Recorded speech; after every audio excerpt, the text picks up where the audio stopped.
Bismillahirrahmanirrahim. Assalamualaikum warahmatullahi wabarakatuh. Selamat pagi, salam swastiastu, namo buddhaya, salam kebajikan. Perkenalkan, nama saya Ian Saktibawa, dosen di program studi Perhotelan Akademi Pariwisata NHI Bandung. Spesialisasi saya adalah mengajar mata kuliah di bidang food and beverage service, khususnya bar dan restoran. Pada hari ini saya akan menjelaskan tentang teknik pengajaran saya dengan menggunakan metode DIA, yaitu Delivery, Interaction, and Assessment, pada salah satu mata kuliah yang saya ampu, yaitu pengetahuan dasar bar. Adapun pemaparan ini dalam rangka untuk kerja bukti pelaksanaan Tridharma perguruan tinggi dalam bidang pengajaran. Sebelum saya menjelaskan teknik pengajaran saya pada mata pengetahuan dasar bar, saya akan menjelaskan deskripsi singkat luaran yang diharapkan dan metode pembelajaran. Pengetahuan dasar bar merupakan kelompok mata kuliah kekhususan untuk peminatan food and beverage service yang ditujukan bagi mahasiswa semester 1 dengan bobot 3 SKS sesuai dengan profil lulusan program studi, yaitu menghasilkan profil lulusan sebagai supervisor di bidang perhotelan. Maka pengetahuan dan kompetensi mengenai pengetahuan dasar bar sangat diperlukan untuk terjun di industri perhotelan. Mata kuliah ini bertujuan untuk memberikan pemahaman kepada mahasiswa mengenai pengetahuan dasar bar, pengoperasian peralatan bar, serta teknik penyajian minuman non-alkohol. Mahasiswa diharapkan mampu mengelola bar secara dasar dan mengaplikasikan teknik pencampuran serta penyajian minuman yang benar. Dengan mengikuti mata kuliah ini, mahasiswa diharapkan mampu memahami hal berikut. Pertama, kemampuan yang diharapkan setelah mengikuti perkuliahan ini, mahasiswa diharapkan mampu memahami peran dan fungsi bar dalam industri perhotelan, mengoperasikan alat-alat dasar bar dengan benar, menyiapkan dan menyajikan berbagai jenis minuman non-alkohol seperti mocktail, jus, teh, kopi, lalu menerapkan standar kebersihan dan keamanan dalam operasional bar, lalu menyusun menu minuman non-alkohol dan menangani keluhan pelanggan. Untuk bisa mencapai kemampuan tersebut, mahasiswa akan diberi topik-topik perkuliahan akan dibahas dalam 14 kali pertemuan. Berikut adalah topik-topik yang akan saya bahas. Yang pertama, struktur dan fungsi organisasi bar. Yang kedua adalah alat dan peralatan dasar bar. Lalu keempat adalah pengoperasian bar, persiapan peralatan dan bahan. Kelima, teknik penyajian minuman non-alkohol. Keenam, mengoperasikan mesin dan alat bar. Ketujuh, teknik pencampuran minuman non-alkohol. Kedelapan adalah UTS atau ujian tengah semester. Lalu kesembilan, pengelolaan inventaris bar. 10, menjaga kebersihan dan keamanan di bar. Lalu ke-11 ada menyusun menu minuman non-alkohol. Lalu ke-12 ada pelayanan pelanggan di bar.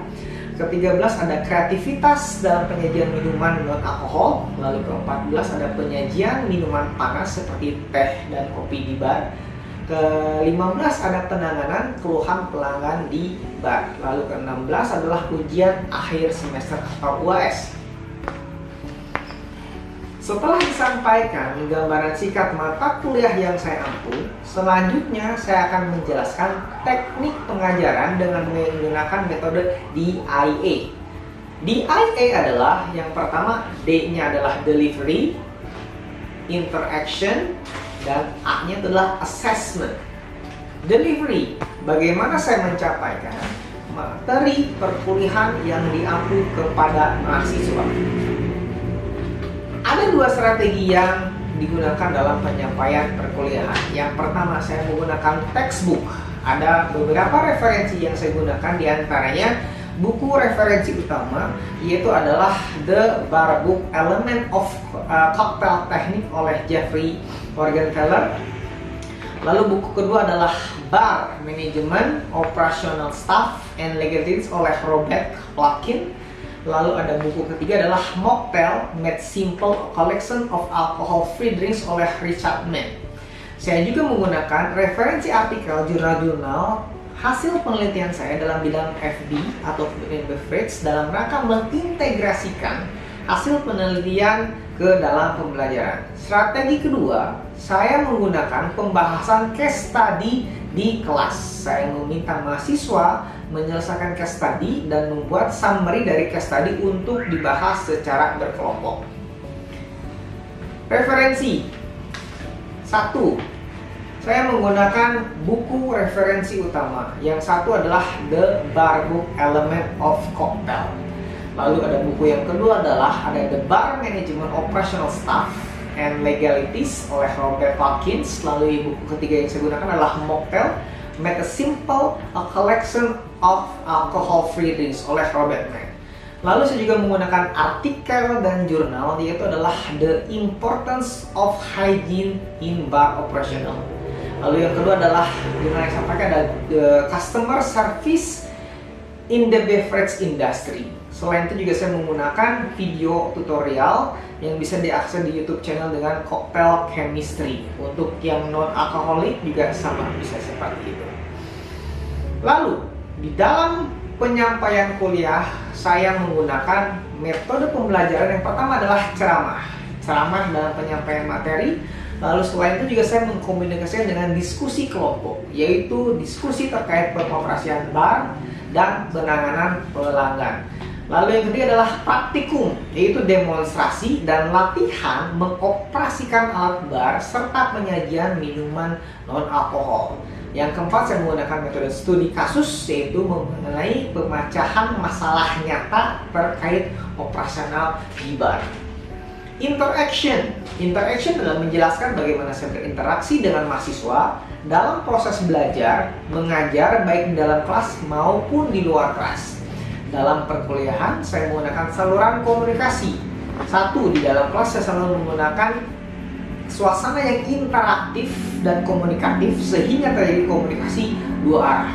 Saya memberikan pertanyaan setelah menyampaikan materi dan sebaliknya mahasiswa diberikan kesempatan untuk bertanya jika ada hal yang belum dipahami atau dimengerti.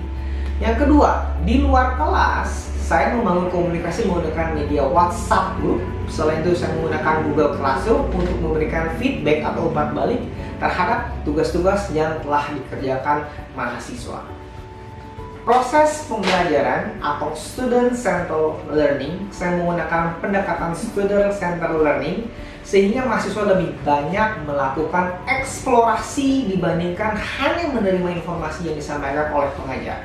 Keuntungannya, mahasiswa tidak hanya memperoleh pengetahuan dan keterampilan yang berkaitan dengan bidang keahliannya saja, tetapi juga berkembang keterampilan komunikasi, bekerja dalam kelompok, inisiatif, berbagi informasi, dan penghargaan terhadap orang lain.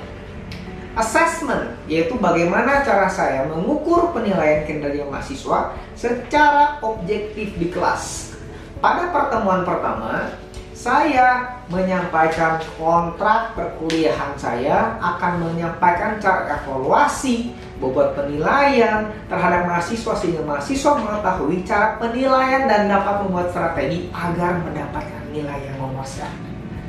Berikut adalah contoh skema penilaian saya terhadap mahasiswa. Penilaian meliputi yang pertama, kehadiran sebanyak 10%, tugas sebanyak 20%, lalu ada UTS 30%, dan UAS 40%. Demikian 3 aspek yang telah saya sampaikan terkait mata kuliah pengetahuan dasar bar, mulai dari delivery, interaction, dan assessment. Selanjutnya, saya akan memberikan cuplikan pengajaran saya pada mata kuliah pengetahuan dasar bar secara offline di ruang kelas dan tempat praktek food and beverage service. Selamat pagi semuanya. Pagi. Assalamualaikum warahmatullahi wabarakatuh. Apa kabar? Baik. Kayaknya cerah banget nih hari ini. Udah siap dengan mata kuliah saya? Siap. Oke, sebelum mulai kita absen dulu ya. Hadir semua tanya ya? Hadir. Oke, baik. Baik, untuk hari ini materinya akan membahas mengenai pengetahuan dasar bar.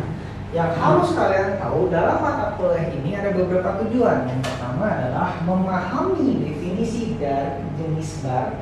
Lalu yang kedua adalah bagaimana cara mengklasifikasikan minumannya. Lalu harus mengenal alat dan perlengkapan apa saja yang ada di bar. Lalu ada mengetahui prinsip hygiene dan bagaimana cara beretika di bar. Seterusnya adalah mampu mempraktekkan perakitan minuman non-alkohol.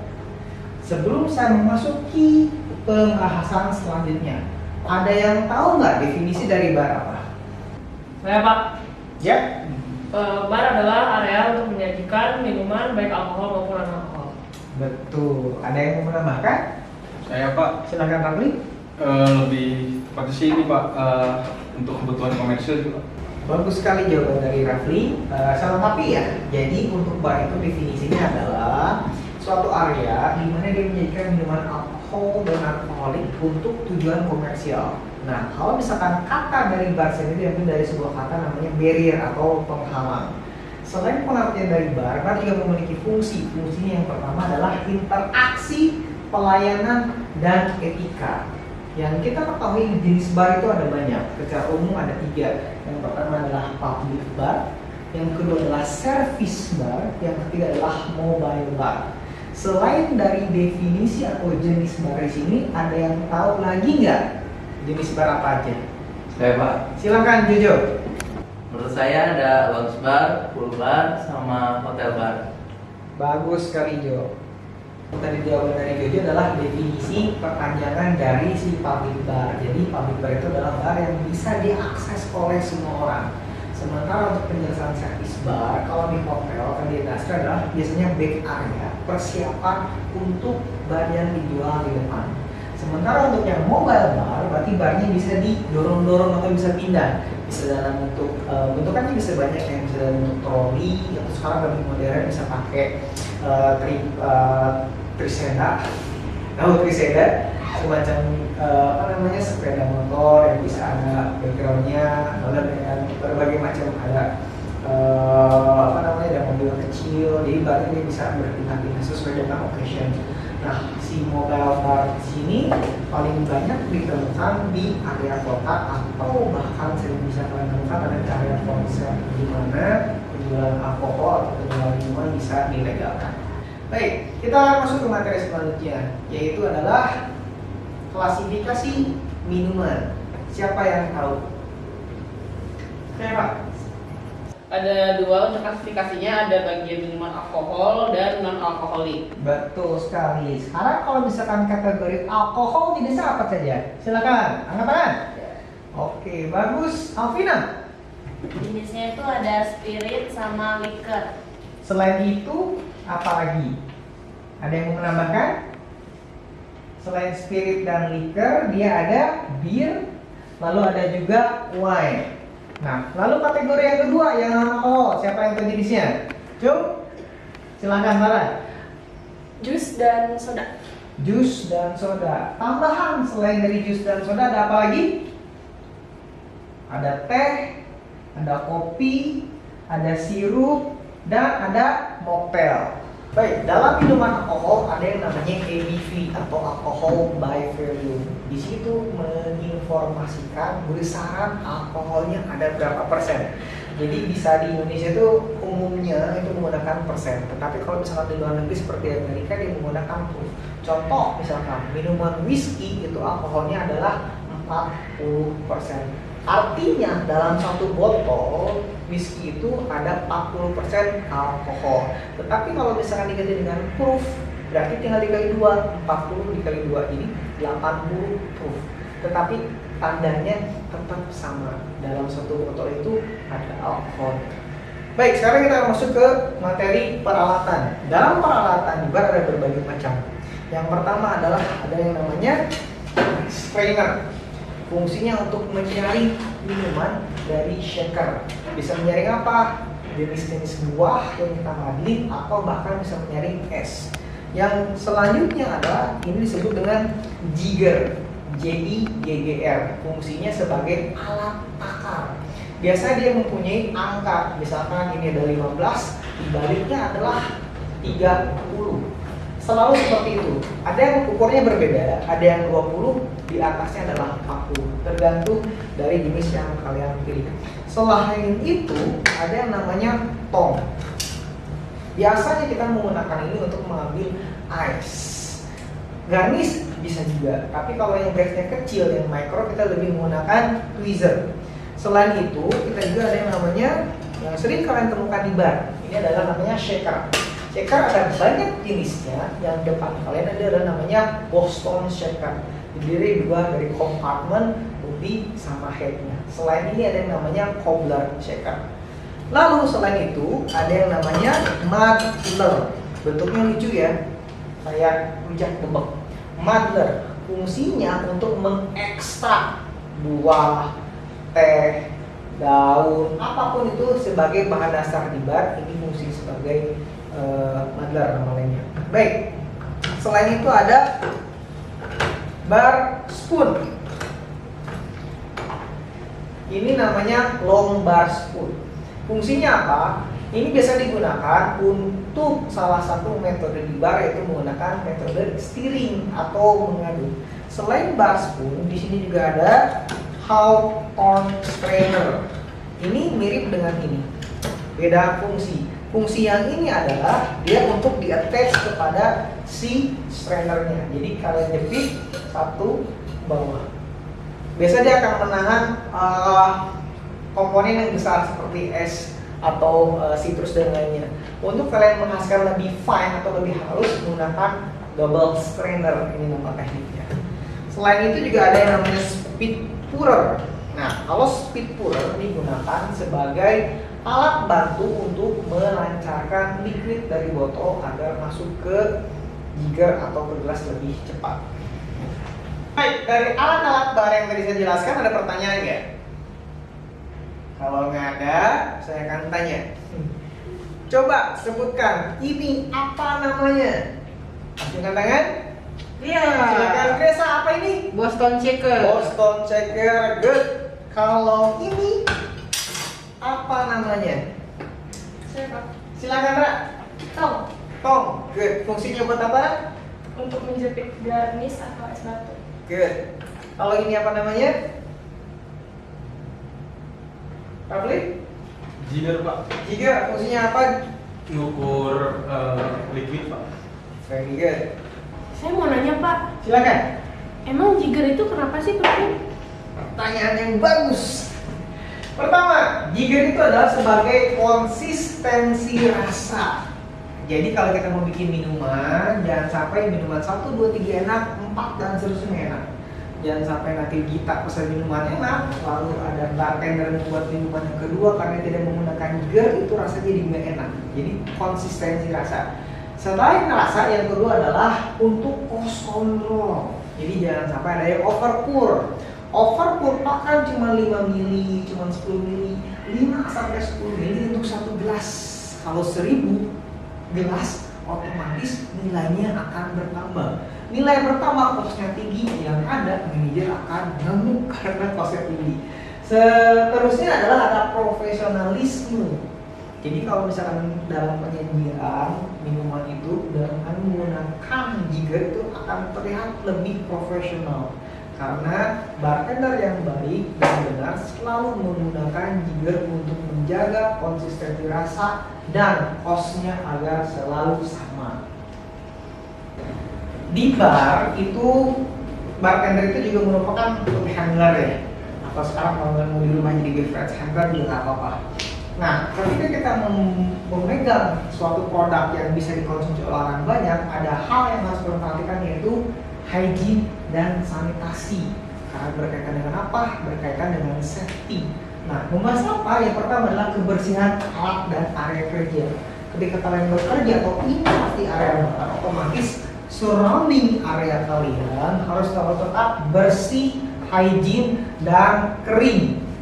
Karena kita berkaitan mengenai hygiene. Lalu kita ngomongin hygiene adalah personal hygiene si bartender sendiri. Seperti yang kalian ketahui, kalau misalkan bartender wajib mandi sebelum kerja. Tidak boleh ada kukunya panjang, rambut tidak boleh gondrong, dan dia harus disisir rapi. Tak boleh memakai aksesoris, boleh, tapi tidak boleh berlebihan. Selain itu adalah yang paling ditakuti oleh food handler atau beverage handler adalah cross contamination. Artinya apa? Jadi kalau misalkan cross contamination harus dihindari karena berkaitan dengan food safety. Jadi yang bartender yang pertama harus berpakaian rapi dan bersih. Yang kedua yang jadi andalan utama adalah nih, ramah dan sopan. Karena kita serving people, kita itu men-serving orang. Orang datang lebar, dia punya masalah, kalian greeting dulu, ice breaking, tanya apa kabar, kalian baru menggali dia mau minum apa. And then cepat tanggap terhadap tamu. Jadi jangan sampai ketika tamu, mas saya pesan sebentar ya Pak, selagi memang manajer itu nggak boleh. Jadi ketika ada tamu yang mengangkat tangan atau sekiranya membutuhkan bantuan Anda, kalian harus terus datang. Oke. Ada pertanyaan? Tidak ada pertanyaan? Clarissa, ada yang mau jelaskan? Tidak ada. Oke, sebutkan poin etika bartender satu saja, Grace. Satunya itu berpakaian yang rapi, Lalu apa lagi? harus ramah, Terus? cepat tanggap terhadap tamu. Very good, Grace. Baik, selanjutnya kita akan dry practice beverage method. Untuk pada saat ini saya akan mempraktekkan 3. Yang pertama adalah shaking atau mengocok dengan menggunakan alat Boston shaker. Lalu yang kedua adalah kita akan menggunakan metode stir, yaitu mengocek. Nah, kalau kalian sering ngocek-ngocek, kayak manis pakai ini. Ini alatnya adalah lomba spoon. Yang ketiga adalah pouring. Pouring kita akan membutuhkan alat bantu yaitu shaker, jigger dan pourer. Nah, saya akan langsung praktek ya. Untuk shaking atau shake, kalian harus pastikan dulu ini 2 kompartemennya nempel. Boleh ditekan saja. Dan kalian, saya menggunakan brush ya karena tidak menggunakan es dulu. Ini kan ngocok tuh tinggal didorong, putar, dorong, putar. Jadi seperti ini kalau dicatat ya. Kalian harus notice atau di suaranya. Boleh cepat tak boleh. Pastikan pundak kalian relax, jadi jangan sampai tegang. Kenapa? Kalau tegang jadi gitu. Kita tidak mau hal itu terjadi. Yang kedua adalah stir. Nah, kalau stir kita akan menggunakan longga spoon. Diasumsikan seperti ini. Jadi nanti kita akan tempatkan longga spoonnya di dinding gelasnya. Lalu kita putar. Jadi tarik oleh jari tengah, dorong pakai jari manis. Ini jari telunjuk dan jempol untuk mengontrol ritme. Tarik, dorong, seperti ini. Ini kan? Enggak. Tapi seperti ini. Tarik, dorong, seperti ini. Oke. Lalu untuk pouring, ini sangat sederhana sekali. Jadi ini hanya tinggal ditempelkan di botol yang ada. Ini namanya speed pourer. Tempel, tekan, lalu tinggal di pouring. Tohnya seperti ini ya. Ini air biasa kok, tanah. Oke. Di pouring, ketika kalian pouring, ini didekatkan dengan gelas. Jadi kalau tumpah tidak akan kemana-mana. Kalian boleh pegangnya di sini. Kalau berat boleh ini. Pouring. Tekan. Ada pertanyaan? Kalau tidak ada, saya akan menunjuk orang yang akan praktek shaking. Shaking akan dilaksanakan oleh Jojo. Lalu untuk stir akan dilaksanakan oleh Alma. Lalu untuk pouring akan dilaksanakan oleh Inaya. Silakan yuk, praktekkan bagaimana cara shaking.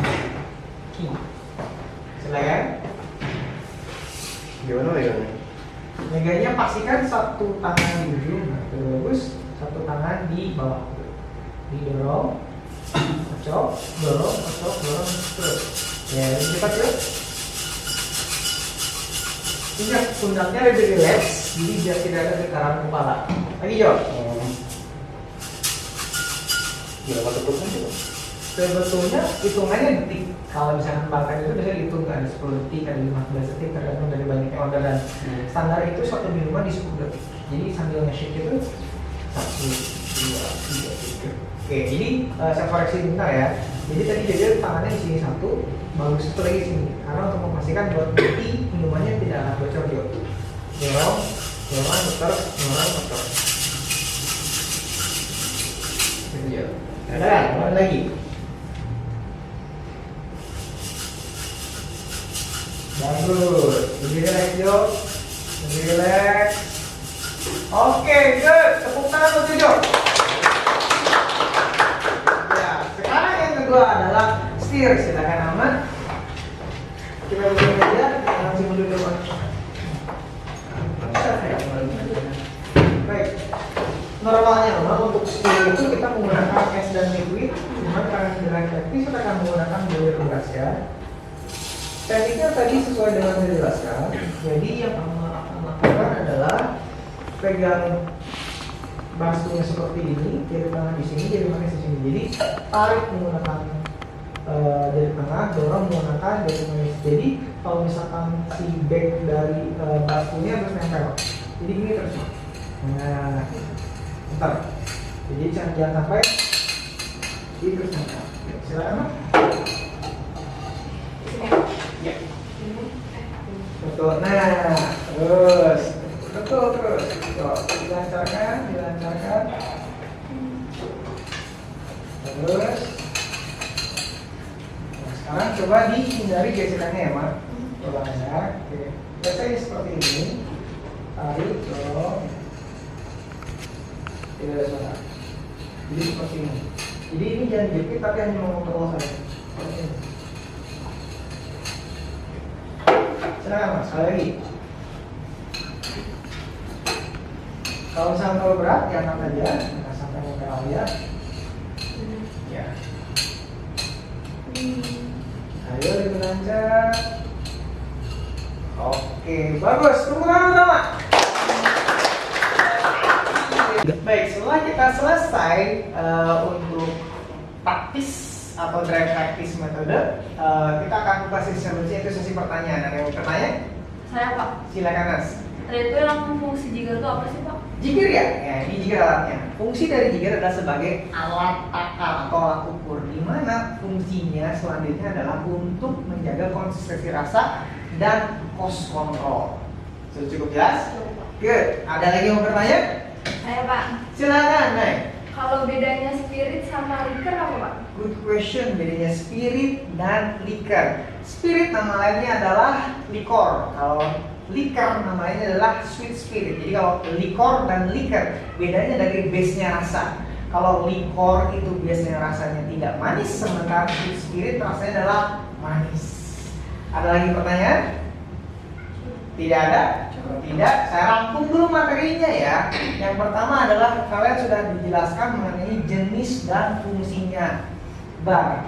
Kalau misalkan jenisnya bar itu ada 3. Yang pertama adalah public bar, yang kedua adalah service bar, yang ketiga adalah mobile bar. Good.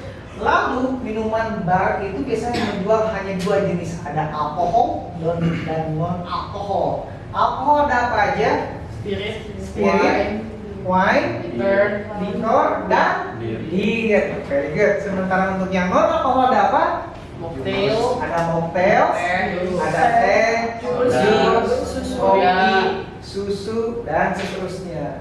Dan tadi kita sudah praktek secara sederhana mengenai 3 beverage method, yaitu shake, lalu yang stir, terakhir adalah puri. Baik. Ada lagi pertanyaan sebelum saya tutup? Cukup? Kalau sudah cukup, terima kasih atas waktunya. Kita ketemu lagi minggu depan. Demikian video pembelajaran saya.